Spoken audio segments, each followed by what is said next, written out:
If you let anger or fear make the choice for you, then you are no longer in control of your own life. Every time you lash out, argue without thinking, or let someone's words decide your mood, you hand over your freedom. The Stoics believed the greatest power you could ever hold is the power over yourself. Yet most people live like slaves to their impulses, reacting before they even understand what's happening. What if you could change that? What if instead of reacting blindly, you could respond with clarity and strength? That shift changes everything. To understand why responding is different from reacting, we need to see clearly what each one really is. A reaction is the body's first impulse. It is fast, unfiltered, emotional. Someone cuts you off in traffic, and before you know it, your hand is on the horn and your heart is racing. That is a reaction. A response is different. It is deliberate. It is the space between the event and your decision. It is where reason steps in and emotion no longer controls you. Imagine fire and water. Reaction is fire. It spreads quickly and burns without thinking. Response is water, calm, measured, able to take the shape of any situation without losing its nature. The Stoics understood this difference well. They taught that the world outside of us is beyond our control, but our judgments and our choices are always in our hands. Epictetus said it simply, "It's not what happens to you, but how you react to it that matters." The truth is, most of life is not under our command. Other people's actions, the weather, fortune, even our health, these are uncertain. But in every situation we carry a choice, to react blindly or to respond wisely. This choice is small, but it is everything. A reaction feels like freedom in the moment, but it binds you later in regret. A response feels harder at first, but it builds strength, dignity, and peace. When you start to live with response instead of reaction, you are no longer tossed around by every wave. You become the captain of your own ship. The Stoics placed enormous importance on the way we respond because they believed our inner state was the only true domain of freedom. Marcus Aurelius wrote in his Meditations, "You have power over your mind, not outside events. Realize this, and you will find strength." This single idea forms the backbone of Stoic philosophy. If we can govern our mind, then nothing outside of us can truly enslave us. For the Stoics, reacting was a kind of surrender. It meant letting emotions or outside circumstances dictate our choices. But responding was mastery, because it came from reason and self-command. Consider the world they lived in. Rome was filled with political chaos, betrayal, war, and constant uncertainty. Marcus Aurelius himself faced invasions, plagues, and personal loss, yet he turned inward and reminded himself that peace comes not from bending the world to his will, but from bending his will to meet the world. Epictetus, once a slave, taught that freedom has little to do with chains and much to do with whether your mind belongs to you. Seneca advised his students that the man who can remain calm in the storm is greater than the man who conquers cities. Why did the Stoics value this so highly? Because they knew that reaction makes you a prisoner to whatever happens. If someone insults you and you flare with rage, they own you in that moment. But if you pause, see the insult for what it is, and choose your response, you stay free. Responding means living with intention instead of instinct. It is the difference between being dragged by life and walking with steady steps through it. Living reactively may feel natural, but it carries hidden costs. When we let impulses take over, we often damage ourselves more than the situation ever could. Think of anger. In the instant it flares up, it feels powerful, like a force of justice. Yet how many friendships have been broken by words spoken in that heat? How many opportunities lost because someone could not control their temper? The Stoics warned that reaction enslaves us. and modern life proves them right. Take social media as an example.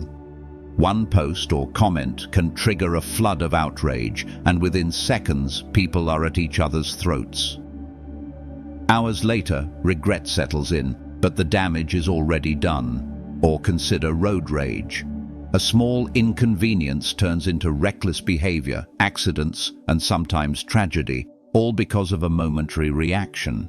These are chains we willingly put on ourselves. The trap of reaction is that it makes us predictable and weak. Anyone who knows your triggers can control you.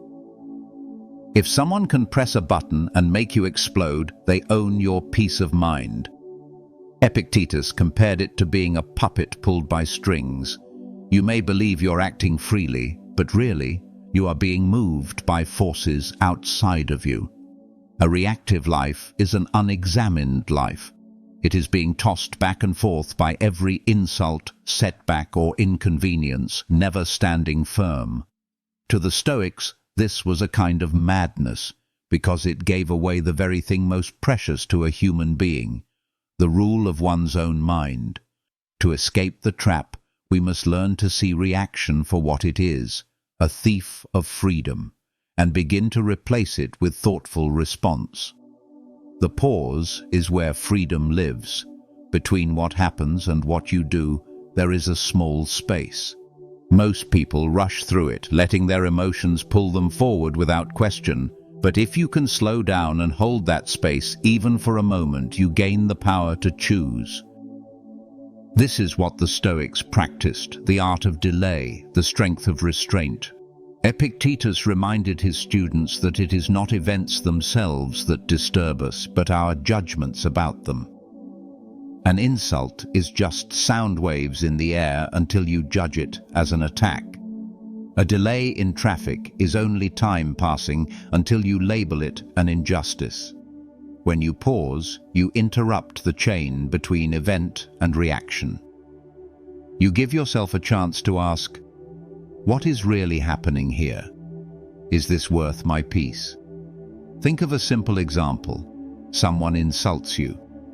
The reactive path is immediate: anger, raised voice, perhaps even worse. But if you pause, you notice the gap. You see the insult for what it is, an opinion, not a fact. You recognize that your dignity is not touched by another person's tongue unless you allow it. In that moment, you can respond with calm, silence, or even compassion. The pause is not weakness. It is strength hidden in stillness. It is the ability to rule over yourself when everything around you tempts you to lose control. Like a warrior holding his sword in its sheath, you show that true power is not in striking first, but in knowing when not to strike at all. The pause transforms reaction into response, and in that transformation, you reclaim your freedom. Training the mind begins with awareness. You cannot respond wisely to what you do not notice. Most people move through life half asleep, driven by habits and emotions they do not even see rising within them. The Stoics knew that the first step to freedom is observation. To watch your own thoughts as if they were passing clouds. To notice anger, fear, or desire before they seize control. This is why Marcus Aurelius constantly reminded himself to step back and examine his own mind. He wrote in his meditations, almost like a diary, a way to become aware of the patterns that guided his actions.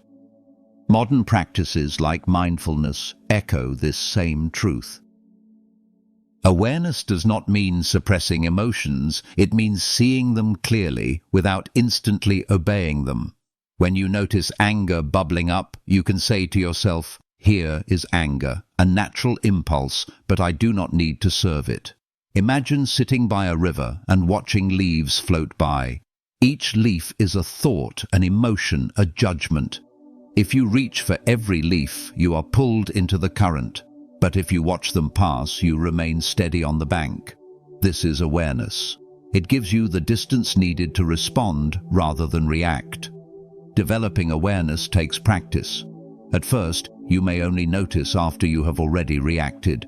But with time, you begin to catch yourself earlier, in the very moment the emotion rises. That is when the power of response begins. Awareness opens the door to choice, and choice is what separates the free mind from the enslaved one. Without awareness, we are puppets. With it, we become our own masters. One of the greatest skills the Stoics taught is turning a harmful impulse into something useful. Seneca called anger temporary madness, but he also believed that emotions can be guides if we use them wisely. This is emotional alchemy, the art of transforming reaction into response. Instead of being dragged by the feeling, you let it show you where strength is needed. Consider fear. Left unchecked, it can paralyze. But if you respond to it with reason, fear becomes caution, helping you prepare without being overwhelmed. Anger, too, can be reshaped. When you pause and examine it, you may see that it points to something you care about deeply: justice, respect, or loyalty. Instead of lashing out, you can channel that energy into constructive action. The Stoics never said to kill emotions. They taught us to refine them. Marcus Aurelius often reminded himself to meet insult with dignity, misfortune with endurance, and hardship with patience.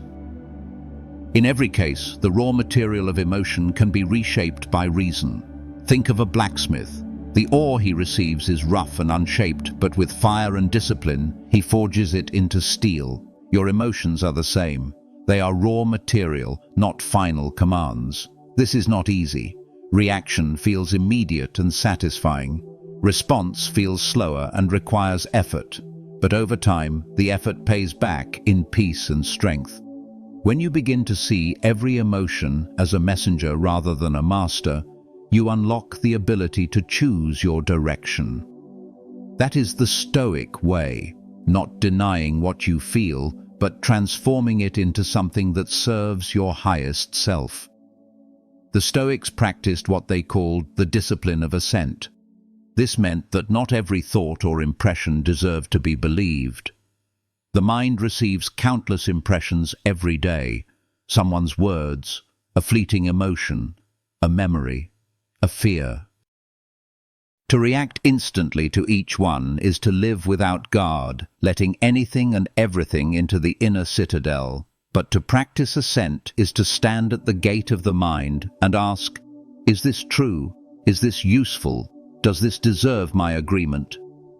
Epictetus taught his students to test every thought before giving it power. If someone insults you, the first impression might be, I have been harmed. But is that true? Your body is unharmed, your dignity untouched. The only harm is the one you allow by assenting to that impression. By refusing to assent, you refuse to give your peace away. This is the essence of responding instead of reacting. Think of a guard at the gates of a great city. If he allows every traveler in without question, the city is soon filled with thieves, chaos, and disorder. But if he examines each visitor, he protects the city's peace. Your mind is no different. To respond means to admit only the impressions that serve reason and virtue, while turning away the rest. This practice builds strength over time. At first it feels exhausting to question every thought, but soon it becomes second nature. You learn to notice the untrue, the exaggerated, the manipulative, and let them pass. The discipline of assent sharpens awareness and trains you to live with intention. By guarding your assent, you guard your freedom, and every response you make becomes deliberate, not accidental. Many people confuse calm response with weakness. They think that unless you fight back instantly, you are being passive, submissive, or afraid. But the Stoics would argue the opposite. To hold your ground without being moved by anger is not weakness, it is strength of the highest kind. Anyone can strike in rage. Few can master themselves enough to choose when and how to act. Seneca wrote that true greatness is not in the one who conquers cities, but in the one who conquers himself. A person who cannot control his temper is a servant to it, no matter how powerful he looks on the outside. But the one who can face insult without losing dignity, who can endure hardship without collapsing into bitterness, that is the person who possesses real authority. Think of a Roman general. He has the power to unleash his army at the smallest provocation. If he reacts to every insult or slight, he wastes his strength and invites ruin. But if he holds back, if he chooses carefully when to respond, his restraint commands more respect than his sword ever could. This kind of measured power is what Stoicism calls true courage. Modern life gives us the same test. In the workplace, at home, or online, anyone can provoke us. The easy path is to react, to meet fire with fire. The harder path is to respond with clarity, to act in line with reason rather than emotion. This is not surrender. It is the discipline of self-mastery. And the one who masters himself cannot be mastered by anyone else. Calm is not weakness. It is the quiet strength that nothing can shake. To train the mind to respond instead of react, we need daily practices that sharpen awareness and strengthen discipline. The Stoics left us many tools for this. One of the most powerful is journaling. Marcus Aurelius wrote his meditations not for others but for himself, to reflect on his choices, to remind himself of what mattered, and to notice where he had fallen short. You can do the same each day by asking, where did I react? Where did I respond? How can I improve tomorrow? Another practice is what the Stoics called premeditation of adversity. Before beginning the day, they would imagine possible challenges. Someone might insult me, plans may fail, illness may come, death may strike. By preparing the mind in advance, they robbed these events of their surprise. If you expect difficulty, you are not thrown into reaction when it arrives. Instead, you are ready to respond with calm. Evening reflection was another key exercise.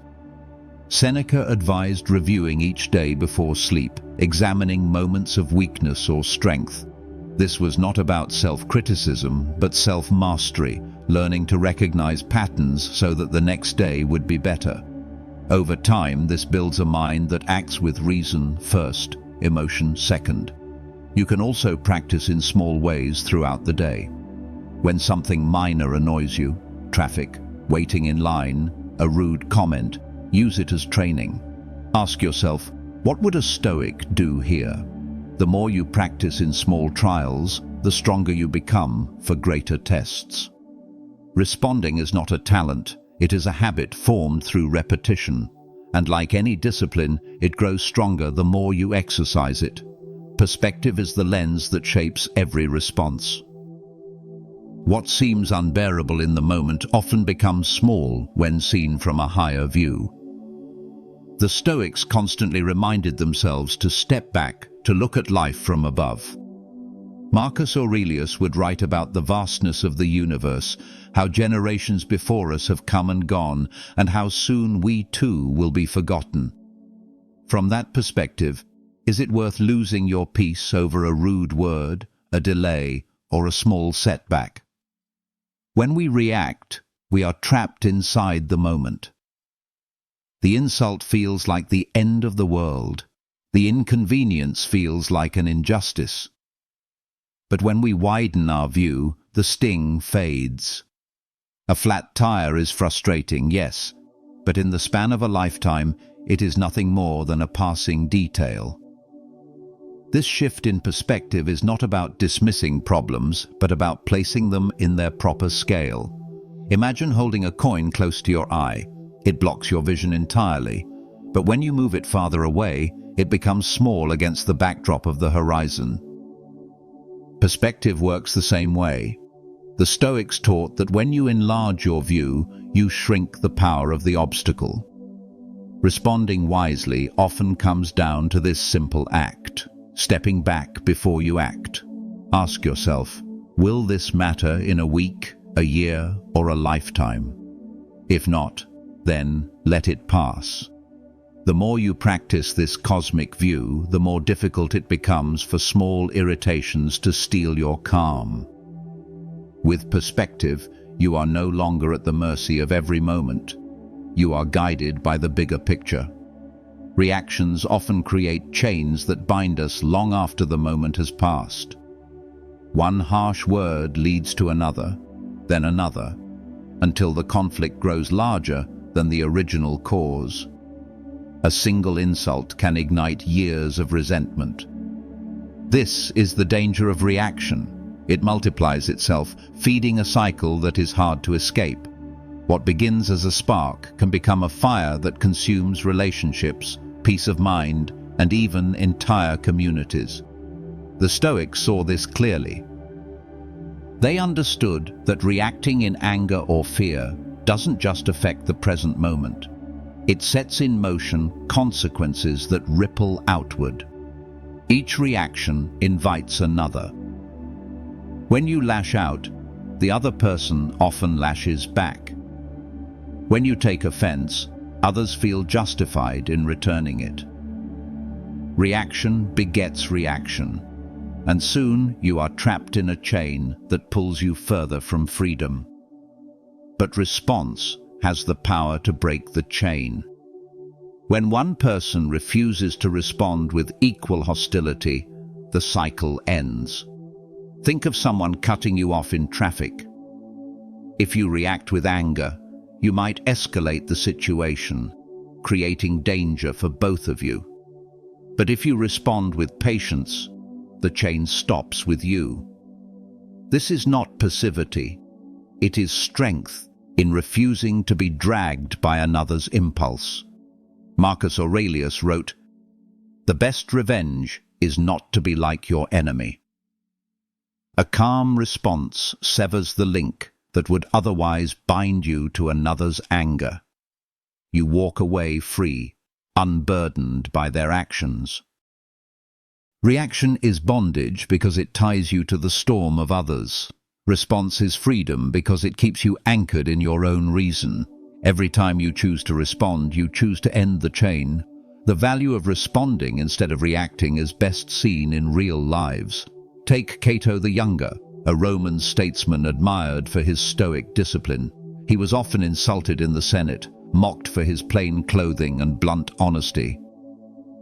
But instead of answering insult with insult, he held his silence, or replied with reason. His restraint frustrated his enemies because they could never control him with words. His calm was his shield, and it gave him a reputation for unshakable dignity. History offers more examples beyond the Stoics. Nelson Mandela spent 27 years in prison, much of it under harsh and unjust conditions.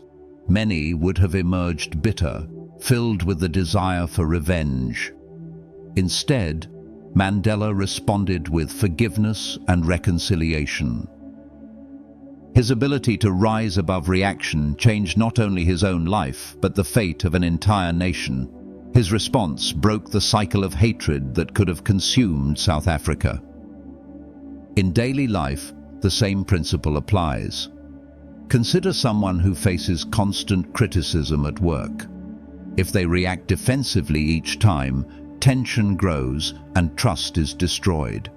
But if they pause, listen, and respond calmly, they gain respect and influence. Or think of a parent guiding a child. Reaction often leads to shouting and punishment born of frustration, but response leads to teaching and connection. These examples remind us that response is not just a personal victory, it shapes the world around us. Every time you choose response, you influence others, whether you realize it or not. Calm spreads. Dignity inspires. Reason leads. To respond instead of react is to create a ripple of strength that can touch lives far beyond your own.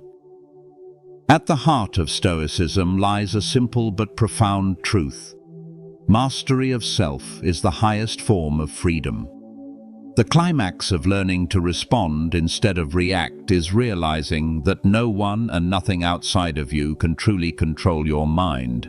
People may insult you, fate may strike you with loss, fortune may turn against you, but none of these can touch the way you choose to meet them. That choice belongs to you alone. Marcus Aurelius often reminded himself that others can wound only his body or reputation, never his soul, unless he allows it. Epictetus, born a slave, taught that while chains may bind the body, the mind remains free if it refuses to consent to despair. Their lives illustrate the same principle. External events are never the true masters of a person. It is our own judgments that decide whether we stand firm or collapse. When you react without thought, you hand your freedom away. You let others dictate your mood, your actions, your peace. But when you respond, you reclaim that freedom. You prove that your mind is not a battlefield to be conquered by insult or circumstance, but a fortress guarded by reason. This is the peak of Stoic practice, to remain unmoved by what does not depend on you, and to direct your energy toward what does. It is not about indifference to life, but about strength in the midst of it. Mastery of self does not mean emotionless living. It means living with emotions under your command, not above you. In this lies the greatest victory. To rule over yourself is to be free no matter where you stand. The true test of Stoic response comes not in theory, but in the challenges of daily life. Modern living brings its own storms: stress at work, arguments at home, endless noise on social media. Each of these is a chance to practice the art of responding instead of reacting.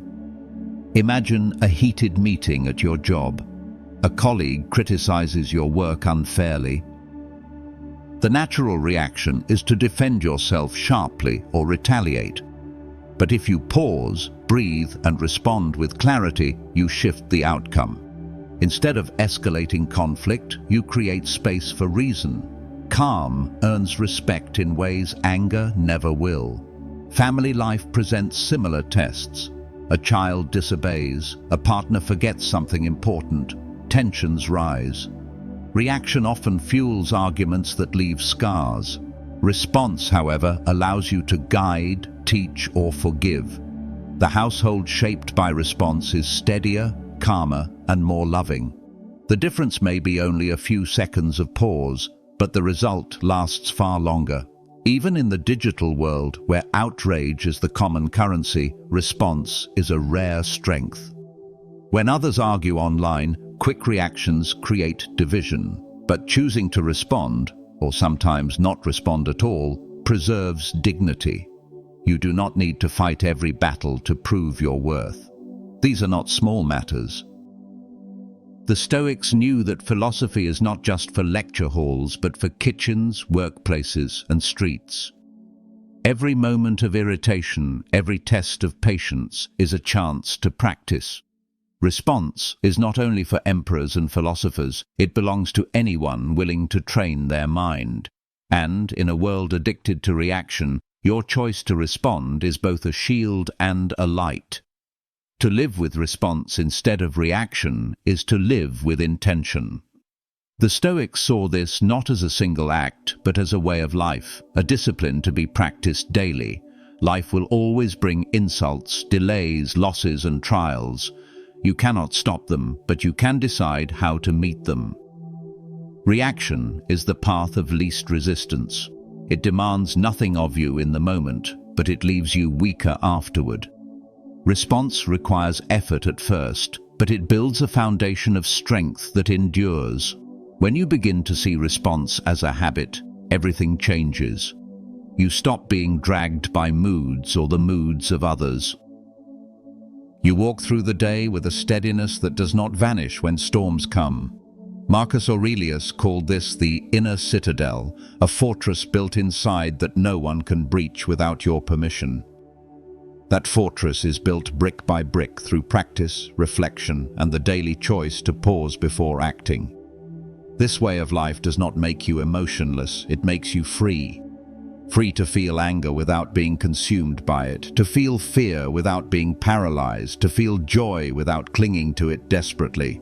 Responding means aligning your actions with reason, virtue, and the bigger picture of what truly matters. Over time, response becomes natural. What once required effort becomes instinct. You no longer need to remind yourself to pause because calm has become your default. This is the fruit of Stoic training. Not perfection, but progress. Not immunity to life, but resilience within it. To live responsively is to walk in freedom every day, no matter what comes.